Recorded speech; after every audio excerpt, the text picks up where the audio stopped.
তো ভিউয়ার্স, একটি গুরুত্বপূর্ণ কথা, বাজারে দেখা যায় এখন অসংখ্য মেশিনের ছড়াছড়ি। যেমন অনেকেই 1 লাখ টাকা, 80,000 টাকা, 90,000 টাকা, 1,20,000 টাকা মেশিন বিক্রি করতেছে। তারা আসলে কি বিক্রি করতেছে? আপনারা অবশ্যই মেশিনগুলো ভালোভাবে দেখে শুনে ক্রয় করবেন। তারা এরকম 100% copper, brand new motor, valve, pump, power tank ইত্যাদি সকল ধরনের সব জগ, পাওয়ার কন্ট্রোলার ইত্যাদি সব কিছু নতুন দিচ্ছে কিনা আপনারা এগুলো জাস্টিফাই করে কিনবেন।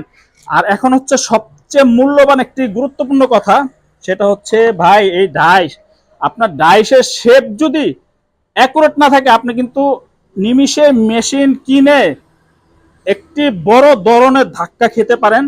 আপনার দেখা যায় বাজারে এখন অনেক মেশিন আছে যারা ডাইস নিম্ন শ্রেণীর মানে বিক্রি করে,